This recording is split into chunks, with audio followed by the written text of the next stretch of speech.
And a good friend of mine, I mean a proper good friend of mine, turning around to me and saying, oh, you only got that job because you're a woman. And I remember being absolutely gutted by that. If you really, really wanted to make the most of AI and we really wanted to advance, we would probably completely restructure our companies.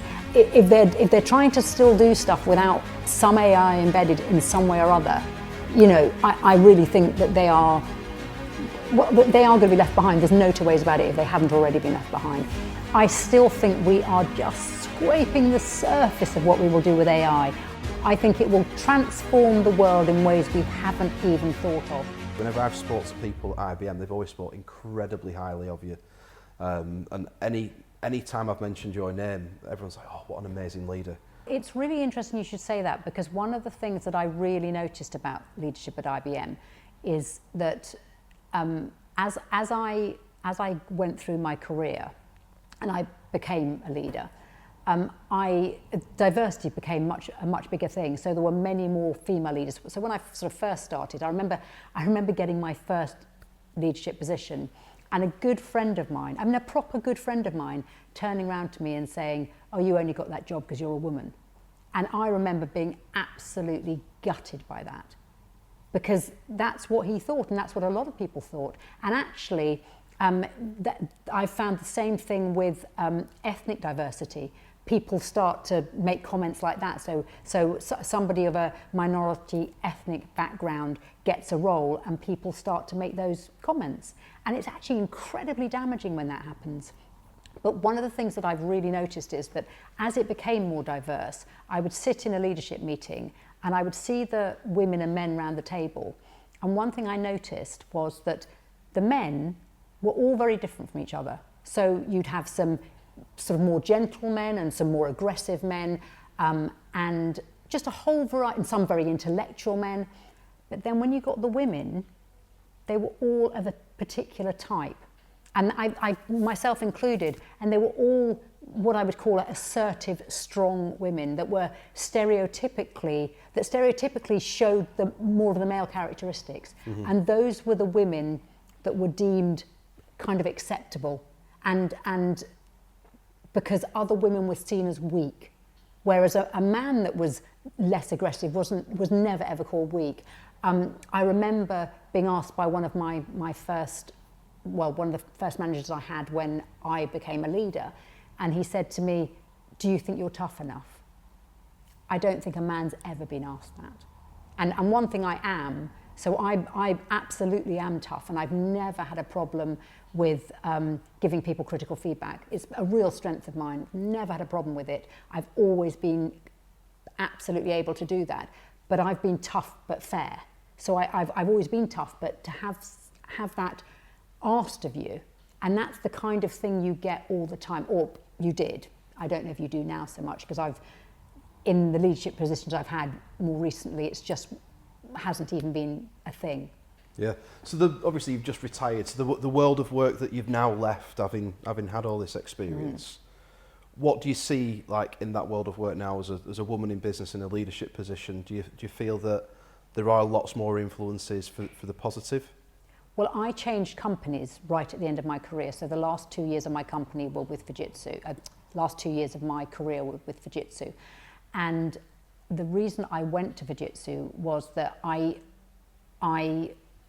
just realized that the culture of the organization was much more in keeping with what I was looking for from a culture.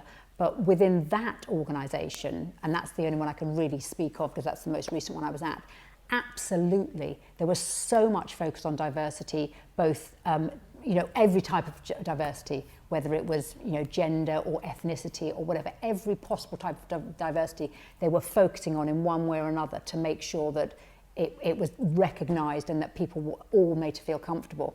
And the other thing they really did a lot of, which was this whole idea of bringing your whole self to work, because a lot of companies, and I'm sure you've experienced this, they want you to be a specific type of person. They want you to act in a certain type of way, so that when you go into that company, you cut off the bits that don't conform and you just present part of you to that company. And the fact that Fujitsu said bring your whole self to work, when I saw that, I brought myself to work. I really did. And I used to work with my team and my whole business and say, I want you to bring your different. And I know that isn't grammatically correct, but I like the sound of it. Yeah. So I used to tell them to bring their different, and I used to literally ask them and say, what is there about you that is different from what you see around you? What is it that you like doing that maybe you're not doing at the moment? Or what are you compromising on to be in this organisation? And then I would try and focus on that, because the difference is where the magic is. And the sooner companies realise that, the richer we'll all be, because it really is. When you've got all this conformity, that's where things start going wrong. That's where innovation is stifled. But if people bring their different views and ideas and have the courage, because it's frightening, by the way, to do that. But if you feel psychologically safe in a company so that you're able to bring those different ideas, literally magic can happen in that company. And if you're not careful in a team, there's only a few people ever get their ideas out. Absolutely. And the quiet ones that probably have the amazing idea, they'll just sit quietly in a corner, get through the meeting, go back to their work, and never bring those ideas out. So you've got to give that safe environment to get the best innovation anyway, haven't you? Absolutely. And one of the things I also did with my team was, so I ran a business at Fujitsu, but also I was part of the Fujitsu UK leadership team, and I had some very different ideas, and I used to say those different ideas, and everything would go quiet. And then no one would say anything, and then somebody would move on. And that made me feel really uncomfortable. And that was not anything against the leadership team at all, but my ideas were quite often so left field that no one knew how to respond. And what I learned to do, because I was so determined that I wanted to encourage my team to bring their different, that I thought, if I can't do it, if I'm too scared to do it, how can I get them to do it? So what I started doing was, I would pick on somebody else in the room. So I would come out with this idea, the room would go silent, and then I would say, Christian, what do you think of that? And then he would have to say something. And the minute someone spoke, suddenly everyone could talk on it. But it was a really strange dynamic, but that's because people aren't used to people bringing a really different opinion, because they've all been brought up in the corporate world where you self-censor. You sit in that meeting, you think of something you want to say, and you think, how is this room going to react to that? I'm not going to say it. I mean, I can't tell you how many times I've done that to myself. And when I was in Fujitsu, I didn't allow myself to do that, because I knew it was the kind of company that could cope with it, and actually would, in its heart, wanted that, even though it was maybe a little bit difficult at times, some of the ideas I came out with. And I'm not expecting every idea I come out with to be the right idea, but if you don't encourage people to come out with those ideas, then actually you're missing so much. Different's a really good segue to kind of go into artificial intelligence and kind of where our careers cross paths. Converged, when you were sort of running the UK and the EMEA side of IBM Watson. What I did the channel for Europe. That's what I did. Yeah. So that would have been back in 2014, 15? Not a clue. Back then. I mean, obviously right now today, ChatGPT is a big thing. AI is being built into even Bing. Bing might actually become a useful search engine. I think I saw a statistic at one point that the biggest search on Bing was Google, because it was kind of loaded onto people's new laptops. So maybe that'll become a thing. But back in 2014, 15, when our careers kind of crossed and we were looking at bringing IBM Watson to market, that was really different. It still is today. I think there's still organisations that are still trying to figure out what they're going to do with artificial intelligence. But at that point in time was on the back of IBM Watson and Jeopardy, and it going up against the Jeopardy champions and winning. And then these expectations that have been set by the public, that when we were going out speaking to customers we had to contend with, that everybody kind of thought they were getting the computer from Star Trek. Yeah. When in reality it was some very rudimentary functionality that was considered artificial intelligence. And I think if we went back to the 70s, spell check would have been considered artificial intelligence at that point in time. So we had a really interesting job to do in that we were going out your team, myself and my team were going out speaking to clients, big global clients, smaller clients, about how they were going to leverage this new technology. We were individually incredibly excited about it, but it was very difficult and different to kind of have that conversation with clients that were still kind of getting their head around possibly moving to the cloud. We were probably 8, 9, 10 years ahead of schedule, really, with some of the conversations that we were having with clients. How did you approach those early days of, obviously, we've seen Watson in jeopardy, we've seen it's got these amazing capabilities. We were both completely convinced that this was the future and going to be as big as certainly the internet, if not electricity. I think it was conversations that we had at the time. What was your approach to taking that different idea and that different notion to clients, to your teams internally? I was absolutely passionate about it, and I still am. I still think we are just scraping the surface of what we will do with AI. I think it will transform the world in ways we haven't even thought of. But I was so passionate, and when I watched the video, I mean, embarrassingly, but I'm always happy to bring my vulnerability. I cried when I watched the Watson video. It the Jeopardy one. Yeah. It blew my mind. I was so excited about it. I was desperate to get into it. I took a much smaller team in Watson than I'd had before because I was desperate to be part of that business, and it was thrilling and exciting. It was cutting edge, and I was evangelical about it. So the way I saw it was, if I was a religious person, I wouldn't want anyone to go to hell, so I'd be telling everyone about God all the time. And I felt like that with Watson. I felt like if these people didn't get on their Watson journey, they were going to be left behind. They were going to be the blockbusters, with Netflix coming along. They were going to be the digital camera with Kodak, or rather the Kodak with the digital camera coming along. And they were going to become obsolete if they didn't get on this journey.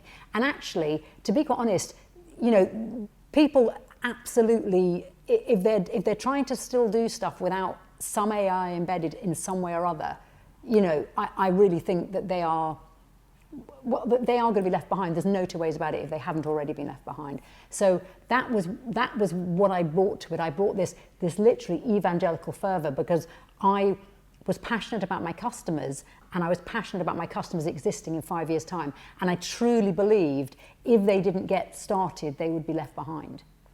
Yeah, and I think we've seen that, haven't we?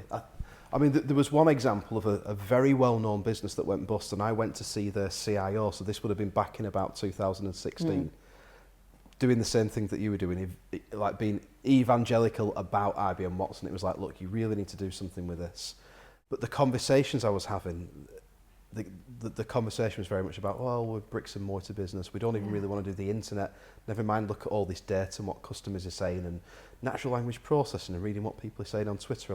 That's not really who we are. We talk to our customers in store, and I was trying to explain the power of, like, in your accounts department, do you use spreadsheets? Do you have an ERP system? Well, yes. I'm like, well, this is the same thing, but with structured data, particularly with language and things that are like going on in your customer service centres, of understanding what your customers are trying to tell you en masse. No, we're not interested. Yeah. Fast forward 2 years after the company's gone under, he's at Global Business Solutions selling IBM Watson. I bump into him in South Bank, and I'm like, what are you doing here? Oh yeah, I'm working at Global Business Solutions. So that conversation really went, I'm not talking about it. That's so great. There's a lovely quote, and I can't remember who the quote is by. I think it's a guy called John Wooden, but who was a basketball coach in America. But anyway, I used to use this a lot, which was failure is not fatal, but failure to change can be. And that's what I was trying to make people understand. So more than the concept of AI, I guess, was if you don't change with the times, if you stick with how you've been doing things for years, and you don't understand that in the 21st century, change is essential and regular change is essential, if you don't get that, then it will be fatal for you. And that was more than anything what I was trying to get across. Yeah, and I think if you look at the entirety of retail, a huge industry that was quite slow to adapt to a lot of different technology sets, particularly artificial intelligence. But then we look at the number one retailer in the world, Amazon. More than 50% of the US retail market, more than 50% of the UK retail market, essentially using 2 data points. If people buy this, then they might buy that. Yeah. It's incredibly binary, incredibly simplistic. It's not even looking at the plethora of other data that you can have access to, but have grown one of the world's largest businesses just on that simple data point. Yeah. We look at companies many, many years ago, probably before our time, using daybooks instead of ERP systems, and the companies that went by the wayside that didn't adopt to that technology, and then we've seen people not adopting to the internet, not going digital quickly enough. The businesses today that aren't leveraging artificial intelligence, I think, are going to be in a situation that they're going to find quite difficult.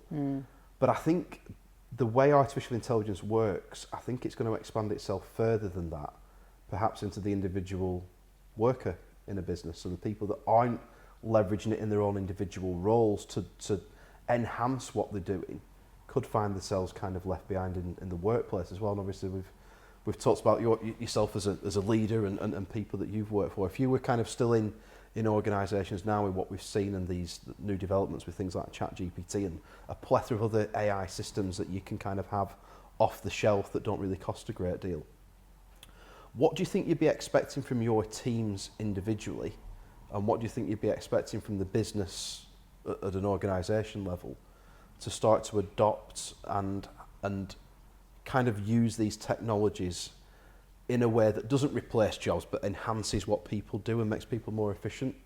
Well, when I first got into Watson, the thing that excited me more than anything else was Watson in a medical capacity, because I just thought, oh my God, there's the opportunity for it to do good is incredible. And I think that's a perfect example of what you're talking about, because Watson is not going to replace doctors, but what Watson can do is mean that they've got the best information at their fingertips in the easiest possible way. And for example, the fact that you can train AI to identify whether something looks like a tumour, it means that rather than someone having to wait, weeks whilst some specialist doctor is searching through all the different I don't know, X-rays or whatever it is, or MRI scans. Something like Watson, some sort of AI can look at it and identify it.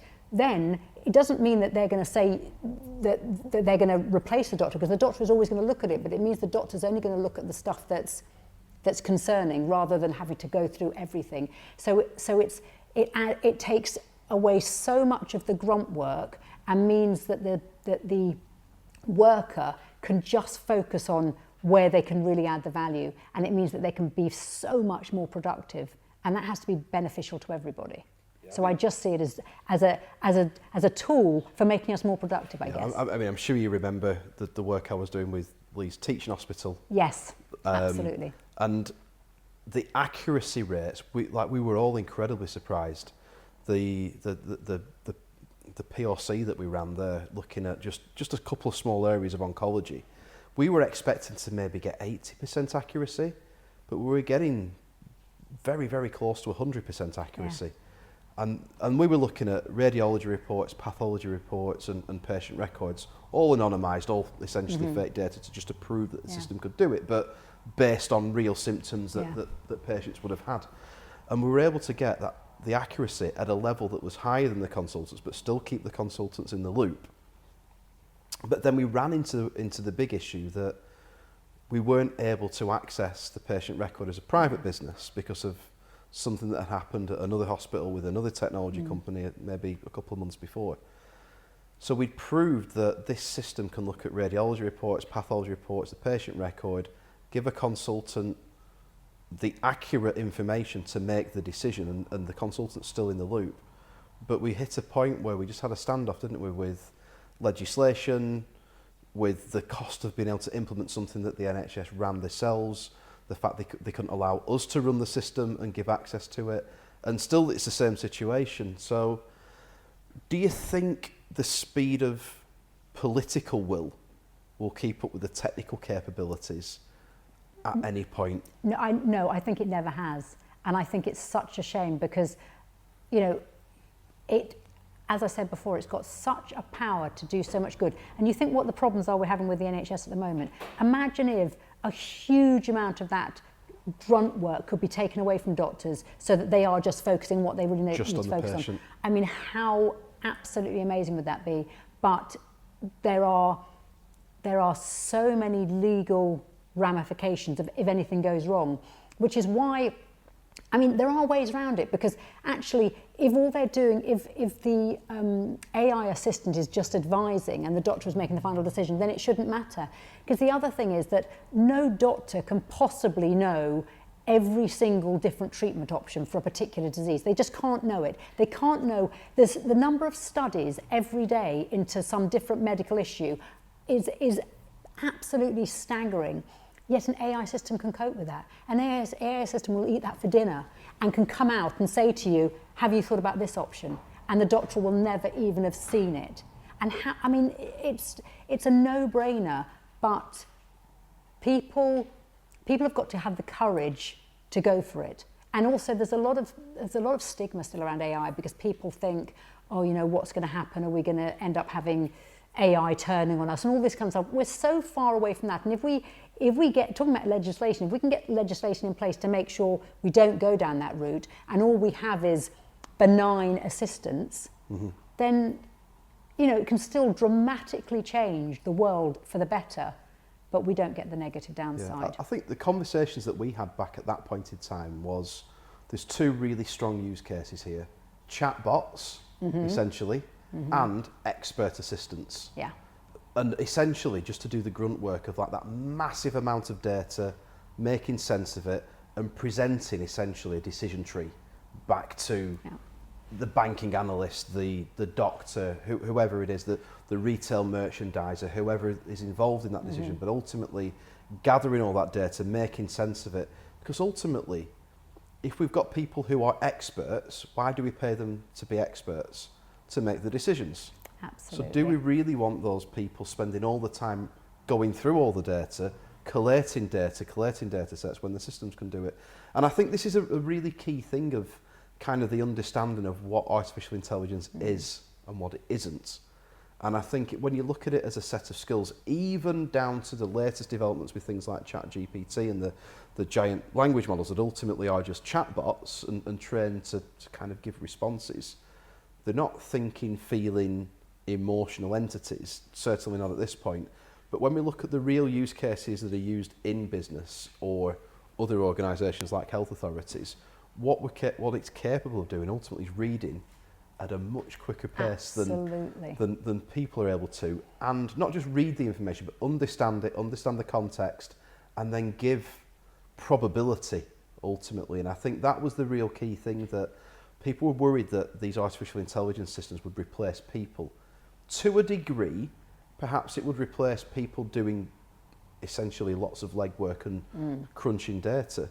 But what it's able to do is understand information and present probabilities that the expert can then pick from, but be doing what they're paid to do and making more decisions more quickly. And like you say, in the health authority, massive problems at the moment as far as capacity and availability of doctors and consultants and the length of time it takes to train a consultant. If you can free up time, that is a thing that they've not got enough money, but they've certainly not got enough time. No.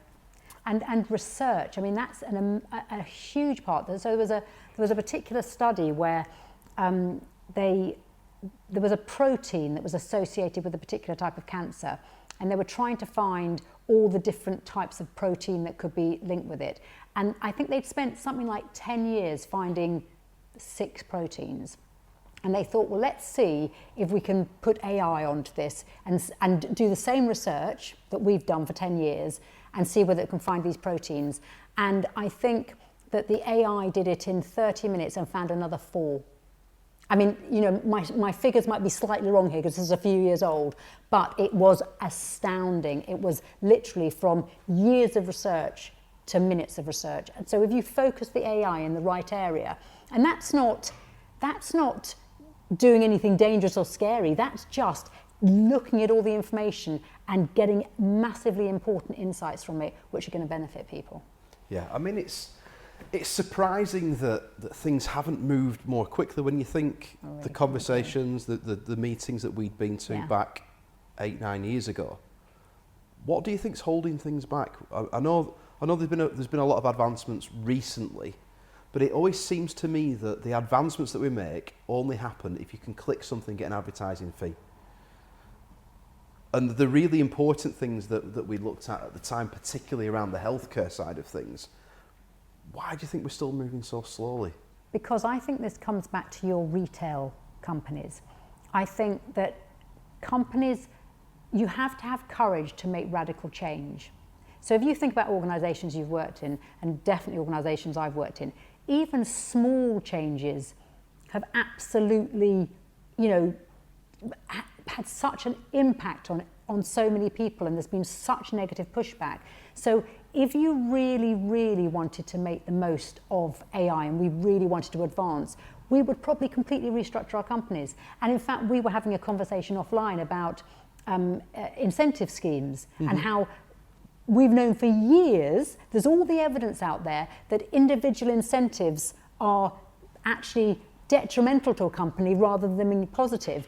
Yet nobody's prepared to bite the bullet and actually change it, because everyone's come up through the system where they've had individual incentives as salespeople, and that's the world they know, and no one's got the guts to change it. Very few companies have changed it. And it's exactly the same with this.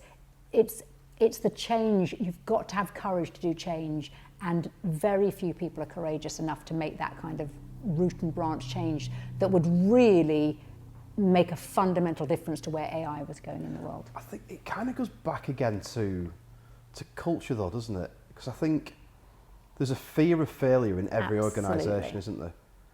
There's a fear of, well, if I make this decision and get it wrong, I'm fired. Yeah. So I'm just going to make the safe bet. Yeah. Rather than actually innovate and do something that's world changing. And you get the occasional larger company that has a bit of a budget to do POCs, which is the right place to start, to be fair. You want to test it, you want quick feedback, and you want to drop the things that don't work and move on with the things that do. But there is so many people in those decision-making positions that are status quo, business as usual. Let's wait and see what everybody else does first, and then they get left behind. And the Blockbuster video example that is the main one. Kodak was another one back in the day, wasn't it? That just didn't innovate quickly enough. Even though they had, Kodak was one of the first companies that actually created a digital camera. Yeah. But they knew that their business model as it existed at the time was heavily dependent on films. And so they couldn't bear the idea that they weren't going to bring something out that was going to mean that they wouldn't get the income from films. It was very, very short-sighted, but so many companies are like that. And this whole fear of failure comes from not feeling psychologically safe in your job. And lots of companies make their employees not feel psychologically safe. But if you have got a bunch of employees that do feel psychologically safe, then you will get amazing innovations and people will take risks because they know the company's behind them. But if you think, if I do that, if I fail, I'm going to get sacked, who's going to want that? No one's going to want that. I think we're going to move into an era where people get sacked for not taking action. That would be exciting. I think we're going to have to, because if you think what we've seen, like some of the things that we've seen at Hersley that were in the research area, some of the things that we've seen happen since we started looking at this, were the speed that the machine learning picks things up. So if a business puts something to action today and it's something that's built for their business, for their use case, they're going to get so far out there that somebody else coming into the marketplace is going to take so long to catch up that they've already lost so much market share and they're catching up. So kind of waiting to see what everybody else does first. We've almost seen an example of that with Amazon. Like by the time people figured out they were getting the backsides kicked by Amazon, it was kind of too late. Like the horse had bolted. And there's lots of companies now trying to get together and start their own kind of groups of web pages and discount codes and all manner of different things. But ultimately, Amazon is so far out there that they've kind of missed the boat. And Amazon have this philosophy of always acting like it's day one. And the minute they feel like it's day two and they start acting like it's day two, they've missed the point. They've got to keep acting like it's day one. And that's why, you know, Amazon makes those kind of bold decisions it's made. Yeah, so kind of thinking about an individual person coming into a business now, and if we think like the product, like obviously we both worked in sales, so the productive side of somebody working in sales or in marketing or something similar, and you've got technology that you can just access for free. You know, there's so many things you can do, and just imagine where that puts you in comparison with a colleague. You know, you will be so much more productive.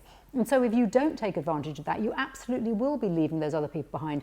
And like I say, this whole idea that it's going to take jobs, of course it's going to take some jobs, but it's going to take those really low-level jobs. It's not going to take jobs where the jobs that people actually enjoy doing. It's going to take the mundane stuff that nobody likes to do. Like, do you enjoy doing a meeting?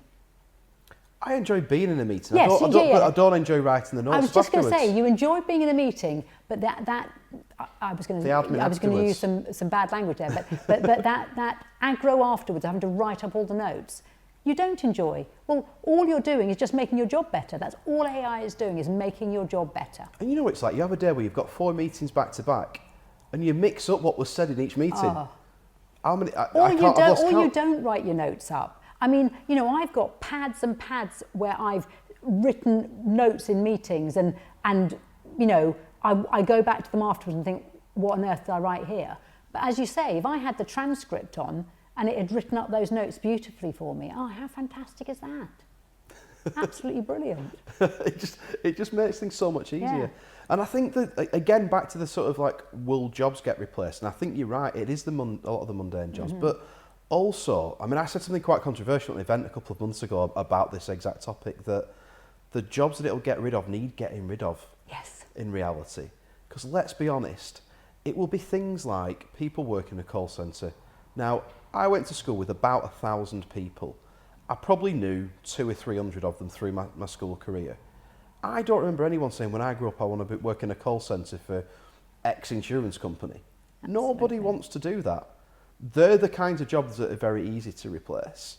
And let's be honest, a lot of those jobs kind of need to go, because I don't know, what are we losing to those people that are just caught in that trap of working in that job in a call centre? Now, granted, people need to work, but the hope is that it creates different jobs.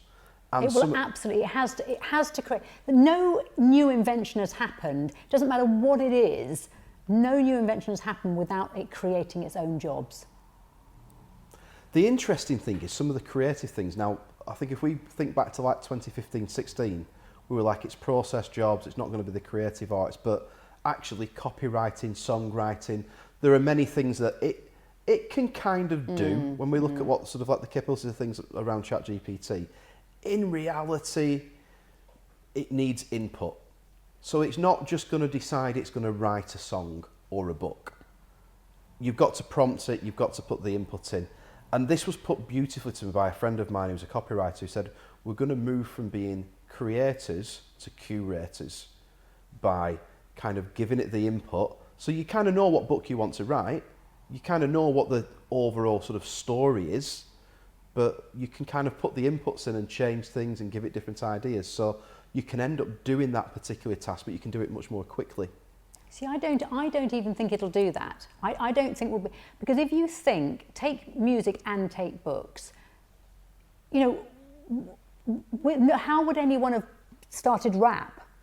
You know, rap wouldn't have started, because all it would be doing is creating the same music over and over. Yeah. Same with books. You wouldn't have these really amazing books that are completely left field, or you know, you just have the same books again. You know, so that's not what you want, and it's what humans bring to it is the innovation, the completely left field thing that you can't program in because you don't know it. Yeah. And that's what the creative arts are about. So I really don't believe it'll take.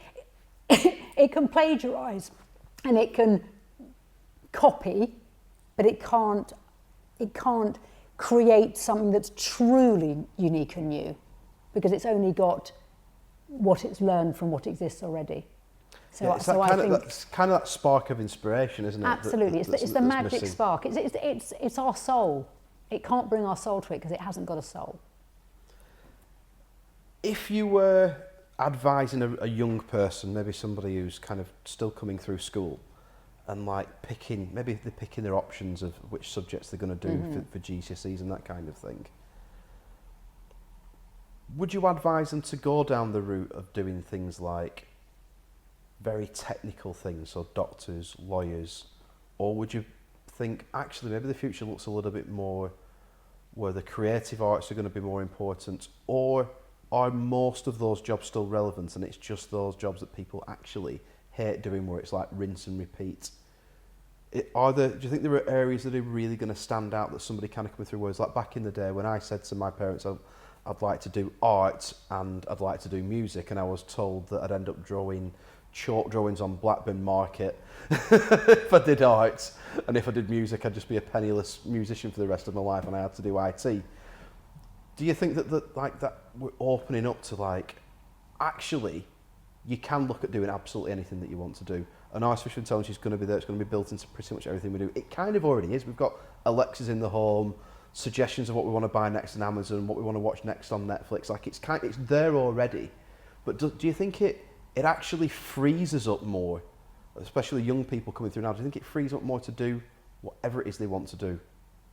I don't think it necessarily frees you up more, but I'd like to come back to something that we discussed briefly before this started, which is, I'm absolutely passionate about Simon Sinek. I think he's fantastic. I find him so inspirational, and my whole work life changed when I found my personal why. And his company did a book about it, and he did the business why, but the personal why. And in the time that I was on garden leave between IBM and Fujitsu, I did my why. I worked out my why, so my purpose, my reason. And once I knew that, and it happens to be, I know it off by heart obviously, to inspire others to shine, to see the value in their difference, so that they have the courage to believe they can make the world better. And that's my personal why. And the minute I knew what that was, it absolutely drove everything I did. And I have this absolute belief that the younger you can understand what your personal why is, and not just saying, oh, I like playing football. It's got to be really why. What is it that really drives and motivates you? That should be the guide to what someone does. It shouldn't be, how am I going to get a job? Because you can fail at doing something that seems sensible just as easily as you can fail. In fact, who said that? What's the person who was in The Mask? What's his name? Jim Carrey. So Jim Carrey, his father was I think he was a comedian, a stand-up, but he stopped doing it because he had a family, so he started selling insurance. So he sold insurance for years, hated it, but did it for years. And then he got made redundant, and it had a terrible impact on the family. It really, really had a terrible, terrible impact. And that's why Jim Carrey went off and did what he did, because he said, I watched my father fail at something he hated when he could have actually, so what if he failed at something he loved? And you're actually much less likely to fail at something you love. So my advice to those people leaving school is, the world has always been your oyster. There's always been that phrase. You can always do whatever you want to do, but do what brings you joy.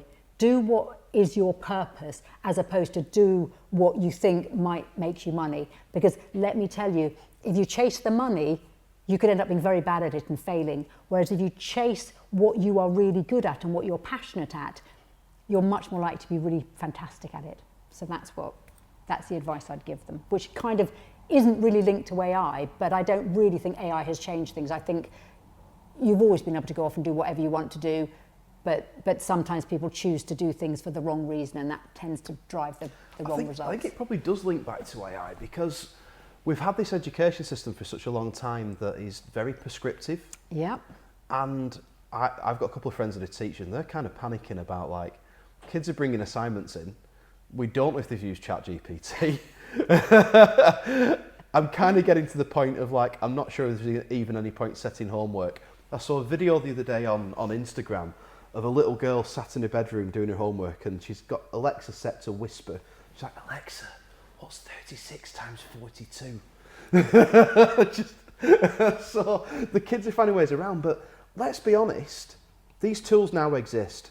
They will certainly exist, and by however many orders of magnitude greater by the time they're in the workplace. So does that need a rethink? Should the education system now be thinking, actually, these tools now exist, let's teach children in a different way where they can use artificial intelligence in whatever they want to do, songwriting, coding, copywriting, whatever it is that they want to do.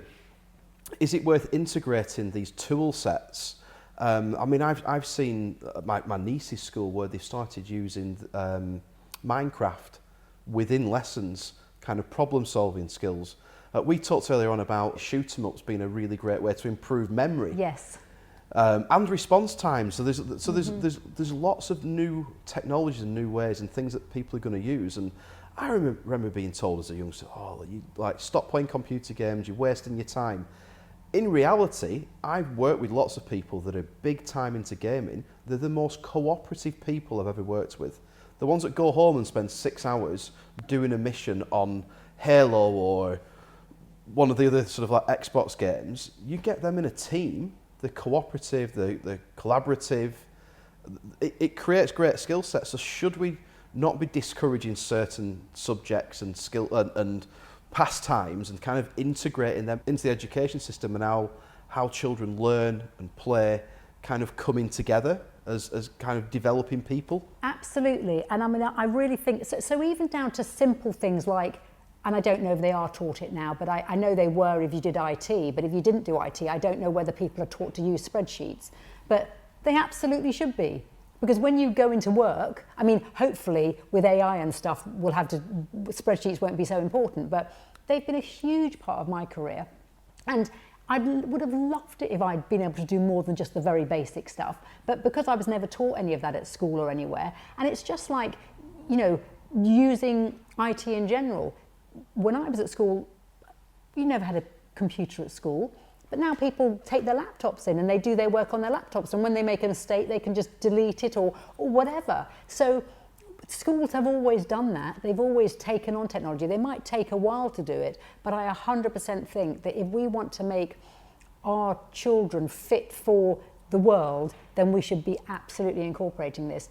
And there's some schools around the country called UTCs, University Technical Colleges, and what I find amazing about those is that they completely collaborate with business such that the courses are actually created in line with local businesses, and then the children from those schools are ready, absolutely ready and capable to go and work in those businesses. And that's really progressive and really exciting, because the number of people that go off, you know, they go through school, they get their A-levels, they get a degree, and actually there isn't the number of people that go off and do forensics. So there's like something like 8,000 places on forensic courses around the country because of things like that forensic cop program, I can't think what it's called. CSI and all those. There's also a UK-based one.